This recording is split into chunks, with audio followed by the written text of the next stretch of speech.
I'm Angela Pike, and I am the Discovery Lab teacher here at Lakewood.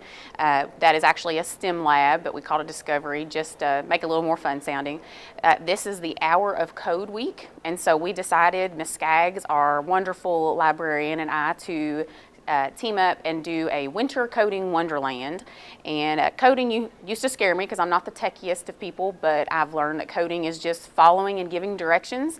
And so that's what we're trying to teach our little bitties, kindergarten all the way up through 5th grade, that just giving a set of directions and being able to follow that. And so you'll see as we go in here that they will be using things that they can manipulate, things like Spheros and Ozobots that have to follow a code, maybe by an iPad driving that, or by giving a drawn code with an Ozobot. Then they'll also be working on some websites that are teaching them.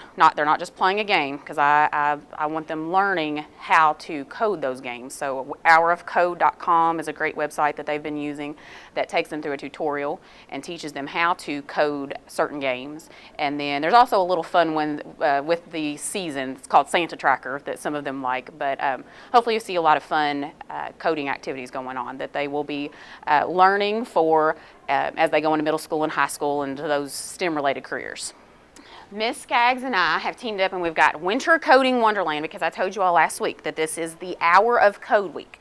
And that's just kind of a big global push to try to get everyone, not just kids, just to understand coding. And I told you all, Ms. Pike was not the most comfortable whenever I was told that I was going to be teaching coding, but I've learned that all that means is just following directions. So what we have is we have 2 different stations.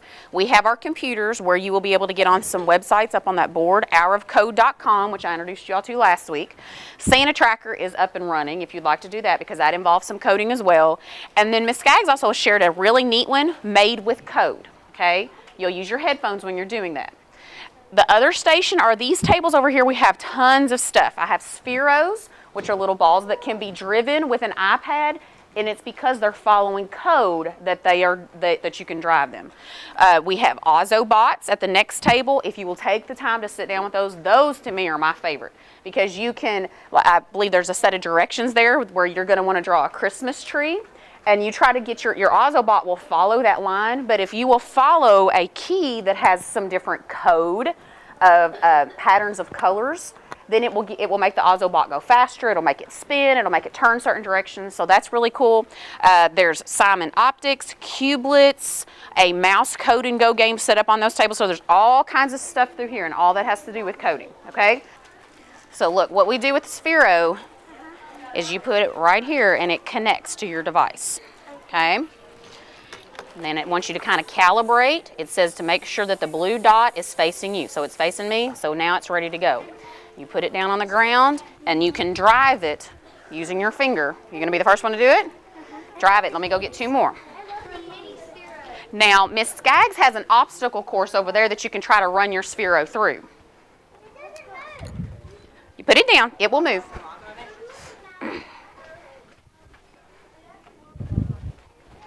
You have to figure it out. You might have to problem solve and figure it out.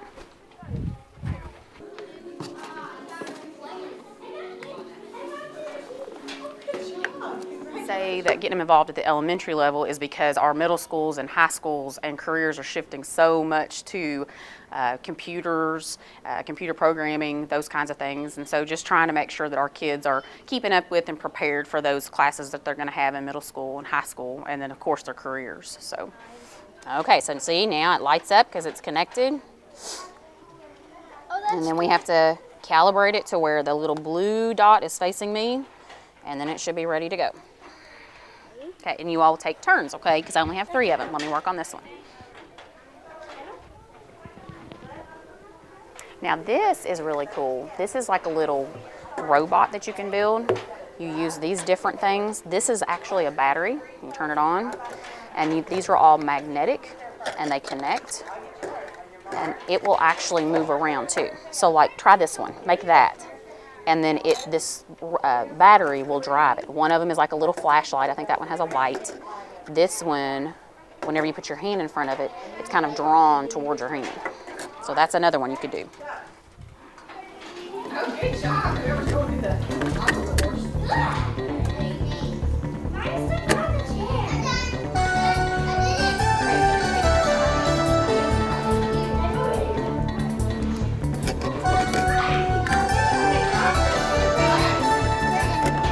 spiders.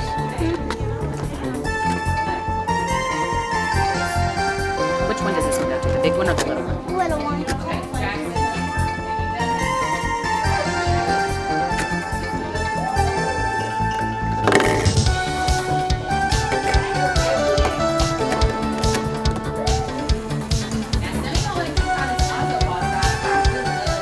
This pike. I did it. Good. Now you should be able to make it go. Does it not go? Something must be backwards. Oh, here, you have to have this. You have to have the wheels. So sometimes you have to problem solve and figure out. There you go. So you can put it on the ground. Now this, I think if you add this one, this is the one that uses your hand to kind of force it the way you want it to.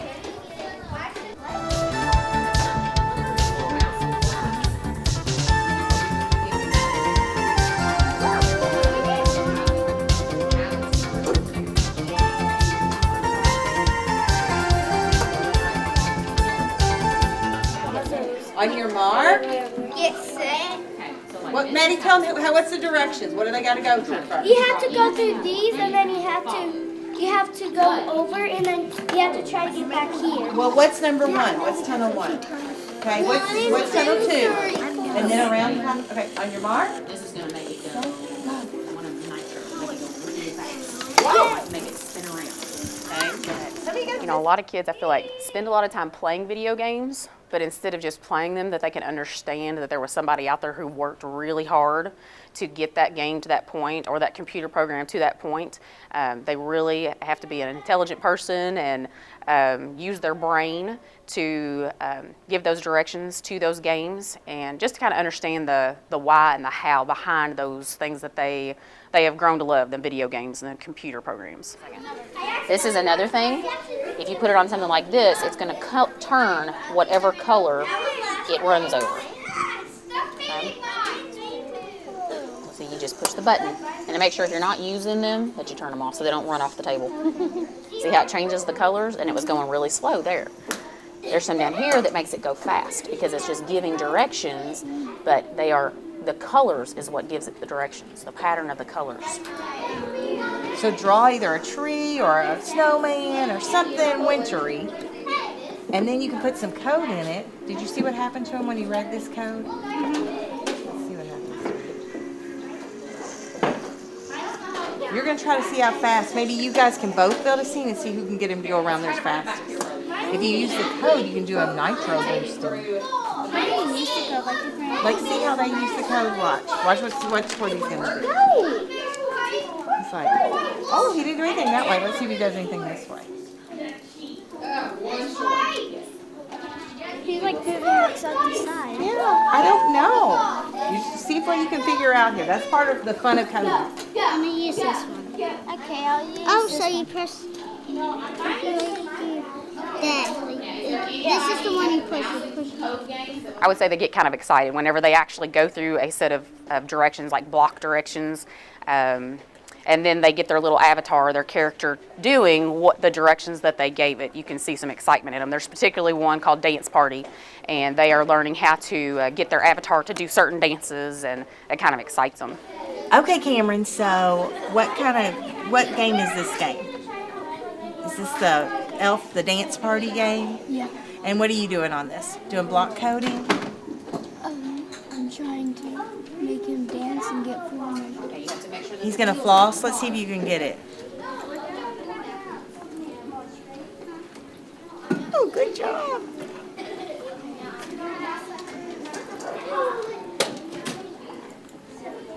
It says the dancer needs to do a new move after the fourth measure. So can you give him a new move? Can you give him some block code to give him a new move? If you put him over here, can you give him something different to do? How do you get this to slow down? Okay.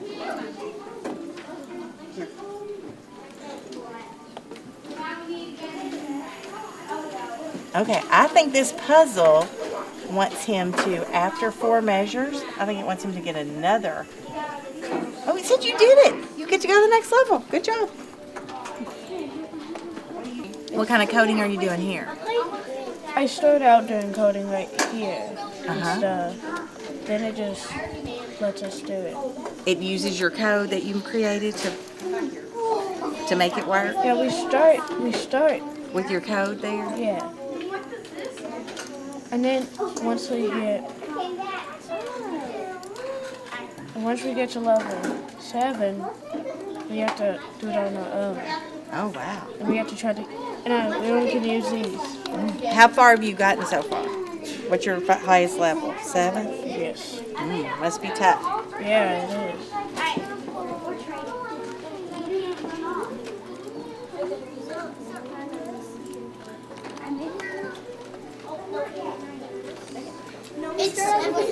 What game are you doing on our code? The Grinch. And so have you been able to do any of this coding yet? Yes. Okay, let's see how far you can go. See if you can do some block coding.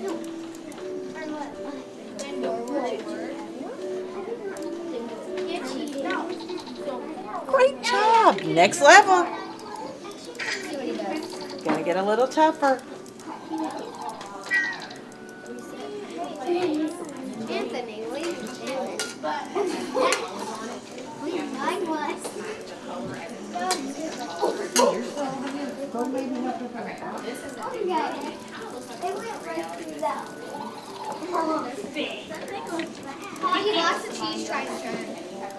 Oh, think about it.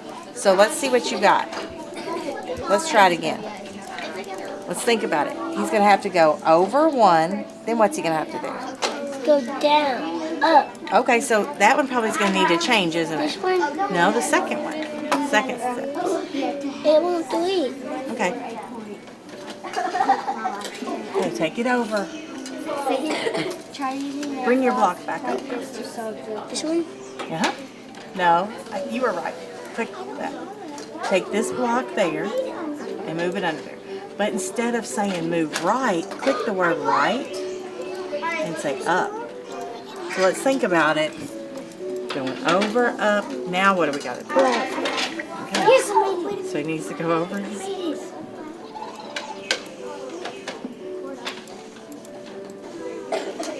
I won. You told it what to do. Good job.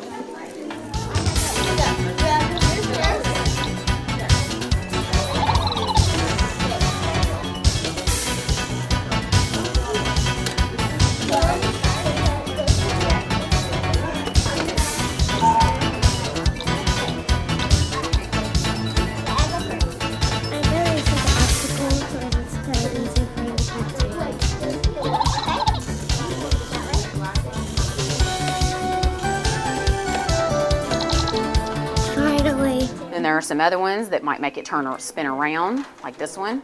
It's called a tornado. Here we go. It'll make it spin around. I'm waiting. And it goes on over here. Oh, we'll go over here and it's gonna make it go straight. And then that's supposed to make it go super fast. But I think the tornado one's cool. But what you can do is you can draw, so for example, like this is a Christmas tree. If you were to put some of that code into your Christmas tree, he doesn't want to get off the tornado. Then he will either, you can make him go super fast if you put a nitro boost in there. So anything you draw, if you use those color codes using the markers, you can get him to move the way you want him to. Okay?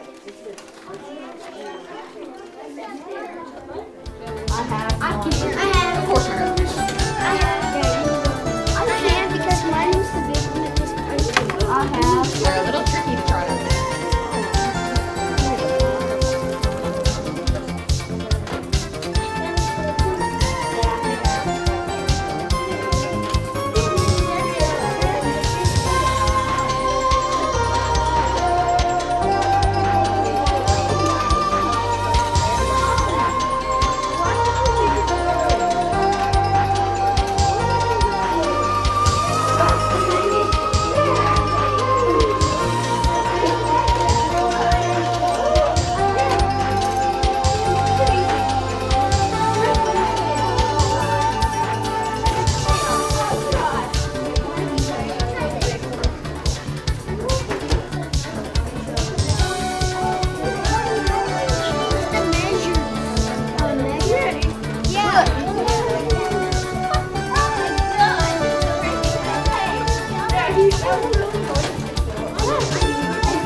see, look at the color code, how it has it together. I'm trying, but there is no blue. That's the blue.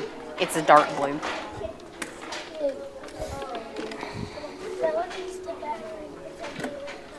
I think this is the battery. No, this is the battery. The blue is the battery. So then get a black one, and it's this one. Okay, see what it does? Is it makes it move. And then put the light on the front, and then the green on the back. Right here? Okay. And so it's moving that way because that's the way we put it together. But let's change it. Let's move the wheels towards this way. To go straight. Now look. You use your hand. Okay, so put it on the ground, and it kind of, your hand is providing like a force. It's kind of like the force. May the force be with you. You're using the force to move the robot.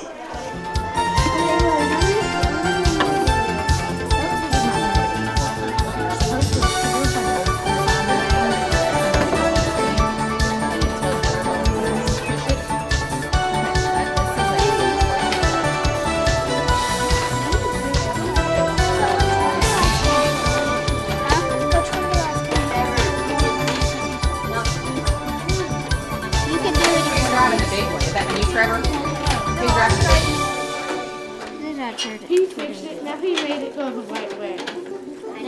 When you would go forward, you would go backwards. Where are you going? Hey, Dad, watch it go this way. Trying so hard to get through there.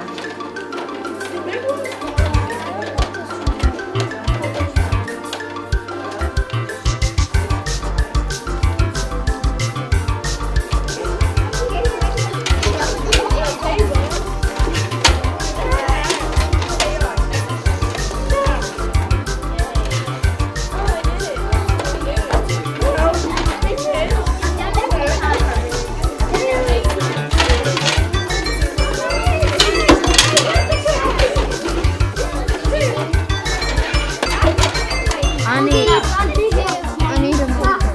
Hey, Trevor, can I have a marker? Okay. Okay, kids, it is time to clean up. So You have to if you draw are at the thick. coding fun, go ahead and bring things back to the table the way and then also one of my teammates, a special area teacher, Mr. Maddock, is teaching coding in his PE class this week as well. He was a classroom teacher, and so he decided he wanted to do something as well to help support that. And I believe he is using some, the students have to follow directions or give directions in order to do a cup stacking challenge. So you'll be able to see that as well. Okay, I'm Justin Maddock. I'm the PE teacher here at Lakewood. This week we are participating in an hour of code week with doing some coding and cup stacking with all grades. The 3rd, 4th, and 5th graders are getting to be a little bit more detailed with it and program for each other and code for each other and participate like they're also robots. So we are working on the coding and using symbols to make things happen. So they're using the cup stacking and also working on the debugging part of it as they make mistakes. So as you can see here in PE today, we are going to work on cup stacking, sort of, but what's our objective up here? Coding. So coding is going to happen in here today. And I know, especially with the older grades, I get asked, well, how does this work with PE and physical education? Well, doing coding, there's involved with a lot of communication and working together, all that stuff. So while you're coding today with the cup stacking, you're still going to improve those skills that help you with team games. You're still going to be able to work with others, which is our cooperation strategies. You're going to have to communicate, which may be with symbols today since it's coding. And then you have to listen. If you're going to be a robot today and you're not listening correctly to the code, you're going to make mistakes. Okay? So what do you guys know about coding so far? You guys have done different things with Miss Pike and Discovery Lab, and you've done things with Miss Skaggs in the library. What do you know about coding already? That you have to, you you have to put keys in the right order so you can get to the certain thing that you want to get to. Absolutely. You're trying to create something that gets an object somewhere or a result, right? And those keys, which also might actually be symbols, have to be in the right order. What if they're in the wrong order? It's not going to work. What do? You retry, you refix. In this encoding and programming, if you find a mistake, it's called a bug. Have you heard that before? So today, while you're coding, you're going to make mistakes, and that's okay. But you're going to find that bug, and then we're going to fix it. And that's going to be called debugging. So while you're doing that today, we should also see some debugging. I think it's really important because it's just real life right now. There's so much technology, robots, computers being put into so many different jobs and applications that it's just realistic to let them know what's going on so they can think about maybe getting involved in themselves as an adult. All right, so I have an example here for you to watch, a really short example of a McDonald's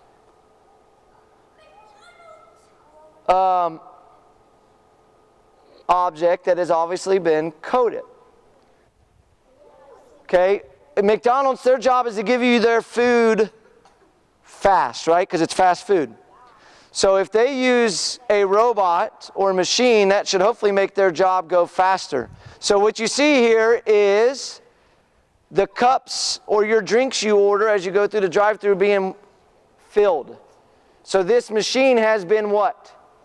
Coded or programmed.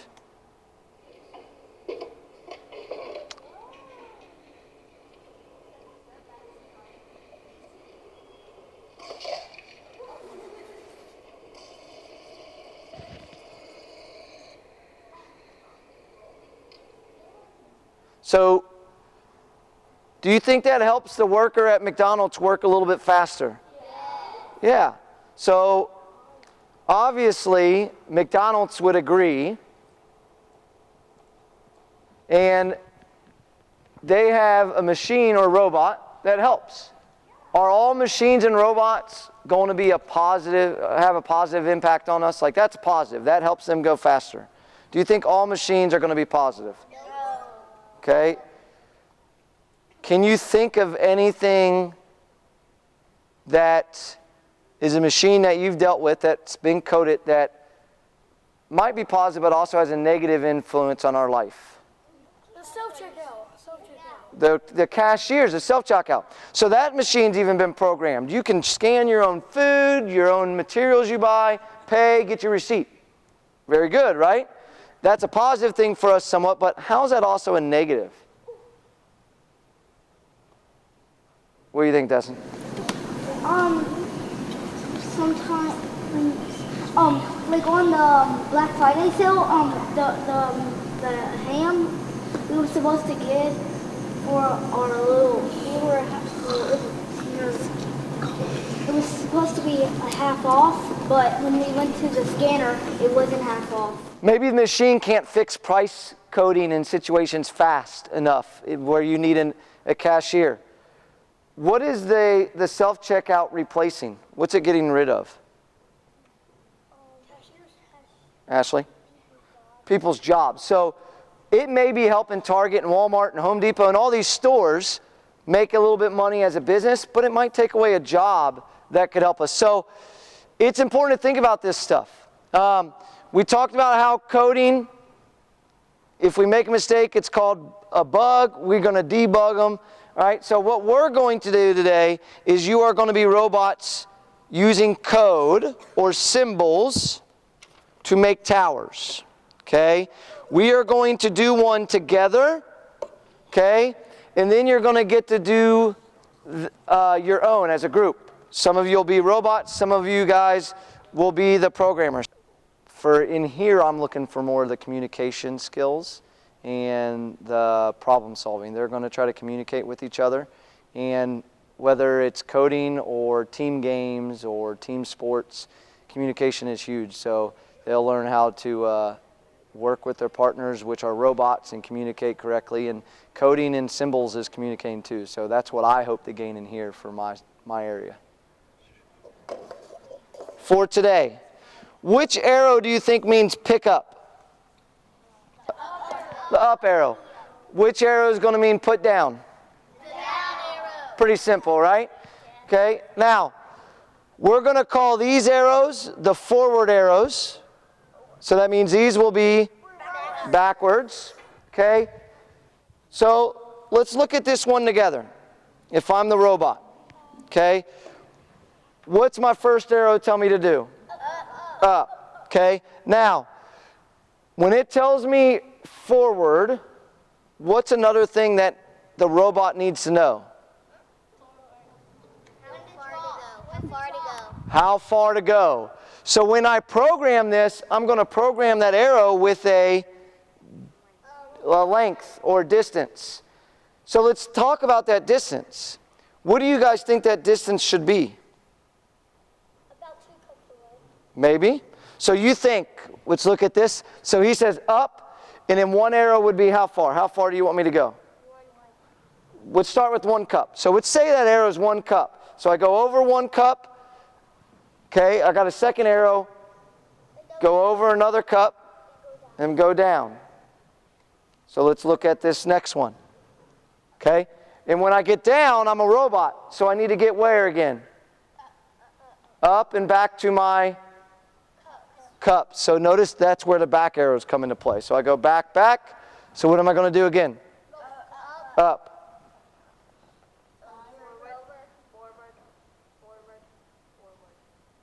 So I'm going to end up like right there. Do you think that's good? Am I going to be able to stack cups like that? Okay, the other thing that come into place, if you think 1 arrow means 1 cup over, how am I going to get to here? Move half a cup over. Move half a cup over. So we're not going to tell a robot 1.5 arrows. We're going to make our distance of the arrow the smallest distance we need. So now we just said the smallest distance we need is a half of a cup. So every arrow is a half cup distance. So watch now. Which tell me the code now. What's the first one? Up, over,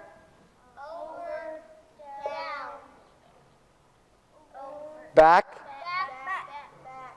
Okay, what's my second cup? Over, down, back. Up, over, down. Now, do I need back arrows? No, because my stack is complete. What if you accidentally say too many arrows? So if we communicate wrong, it's going to get us the wrong stack, right? So, last thing, and then we're going to do one more example together, and then you're going to work on your own. Each row on my code means a new what? Stack or individual cup. So if I need it 5 cups, how many rows of code should I have? 5. Okay. So let's look at the next one. So we're going to let Abigail be our robot. If you look up here, I have a new symbol, don't I? What do you think this half circle arrow symbol means? Turn it. So what that's going to mean is 1 turn means a 90-degree turn. So if I want this upside down, how many turns would I do? 2. So it'd be turn, turn. So let's see how we do. How many cups are going to be in this tower? 4. Very good. So 4 rows. So let's get Abigail robot. Get your robot arm ready. Okay, and let's talk her through it. What's our first symbol? Now, what did we talk about? Our distance of over? Half. So it's over. Good. Then over. And then? Down. And then back.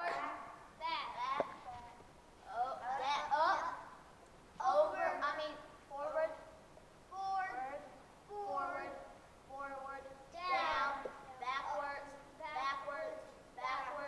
backwards, up, forwards, turn 90 degrees. Oh, let's go back to that cup. Put that cup down. So again, confusion because of our communication skills. Can we slow down a little bit? Let's go back to that. We're on that third cup, so let's get her ready. Let's do it slowly. You ready? Up, over, over. Hold on. You assumed we were going to go over. You're a robot. You're not going to move over until you either see the code or it's entered, right? So you are right now, you should be right there. You went over twice. Let's say the next code. Flip, flip, down, back,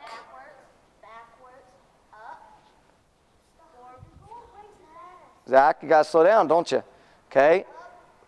Forward, forward, forward, forward, flip, flip, down.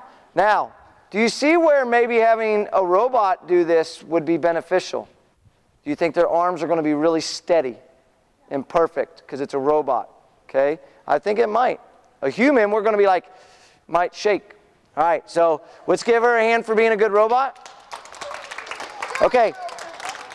All right. So here's what you're going to do now. If the three of us are in a group, these two might code while I have my back to them as the robot. When they make this code, they're going to hand it to me. I will stack it and see if I get the correct picture. If I don't, that means we messed up. That's called a what? Mistake, a bug. So if we mess up, we now need to debug. We need to fix it and then do it again. And then after you do that, girls and boys, switch roles and try again with another letter. Make sense? So you'll get one packet. You only need 10 cups. You will also get, from back here, you will also get one dry erase marker, one dry erase board, and you can use a tissue. Anywhere in the gym, a group of 3, I'll turn our lights on. The reaction's been pretty good. It's at a mix. They come in here and they're ready to run around and play. So I think at first they're a little disappointed, but then when they get to work with the symbols, doing the arrows to try to get their partners to build neat little stacks, and seeing their partners come up with that result that they wrote down on the board has been promising for them. They enjoy seeing that they can write the code and then get them to complete exactly what they wanted in their mind just by putting the arrows on the board. So they've enjoyed seeing the results of the robots completing their project. So, how are you going to begin to write this code?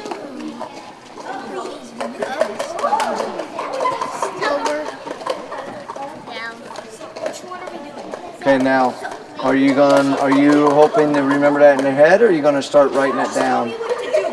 There you go. So what was your first symbol going to be? Going to be an arrow up. Very good. Okay.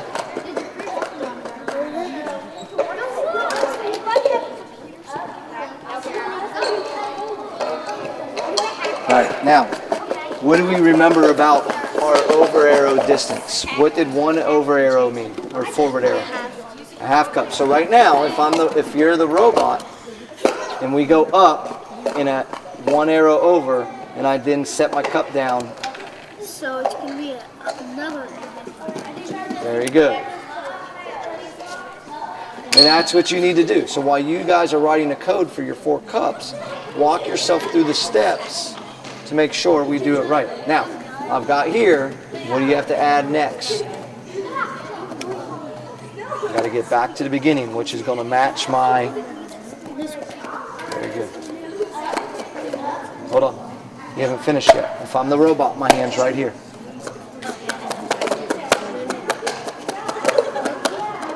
You don't have to tell me to go up. I've already let go of the cup. You just have to tell the robot to get back to the beginning. So how do I get back?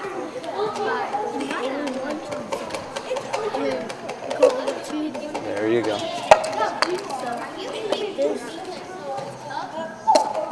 Yep. And feel free to chime in if you notice something, okay? All right, so now do the next one. So what's always going to be our first arrow to start our next one? Okay. So help them with it.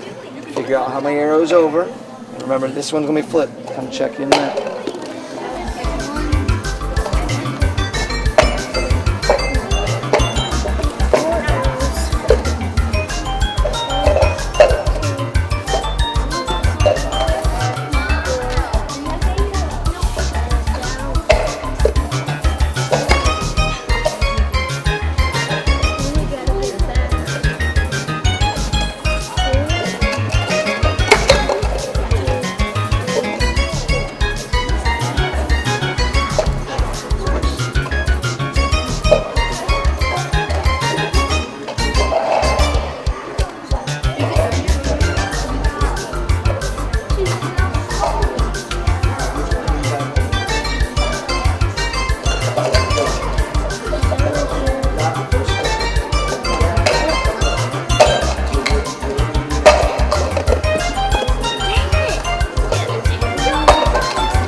This is supposed to be like that. So where are we at now? Oh, We messed.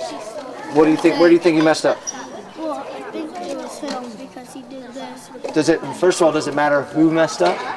It just matters that we, and then that we do what after our mess up? We fix it. Doesn't matter who did it. We just need to fix it. Okay. So.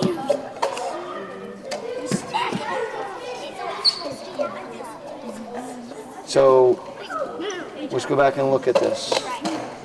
Okay, you've got this first one, correct, because we did that together. Okay, how many over arrows did we have to go to get to there? How many did you draw?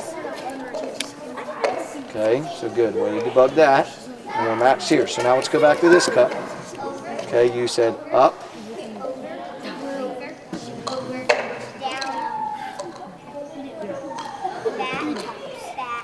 Okay.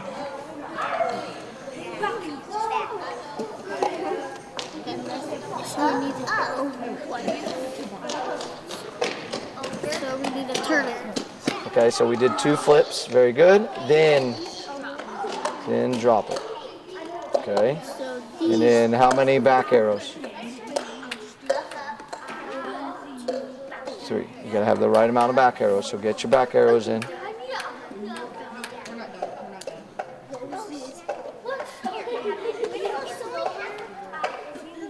Okay, my last cup. Well, if you're a robot, you're going to assume their hand is way up here, so you don't have to keep telling them to go up. So they're going to be up high enough. Very good.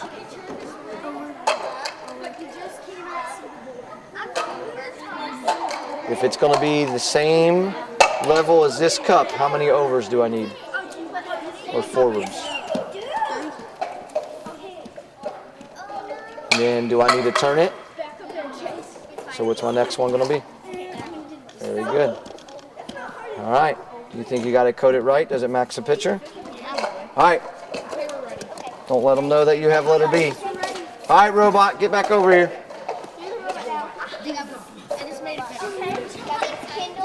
There's your code to follow. See if you can get the right one. You can just follow it yourself, okay?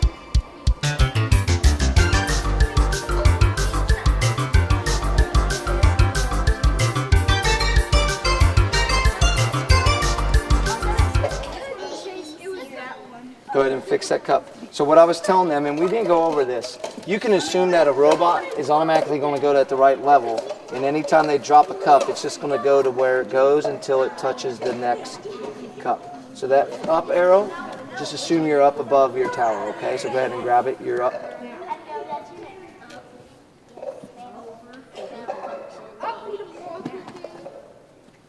All right, boys, did it match what you want? Wrote? Very good. We have a wonderful district contact, Miss Brandy New. She is the pro with this, and she's actually one who shared with me the website hourofcode.com. And that's just like a global phenomenon that's kind of taken over, getting kids involved in at least 1 hour of code per week. But of course, they're getting a lot more than that here. But hourofcode.com, there are a lot of good websites. But Brandy New is our awesome district contact.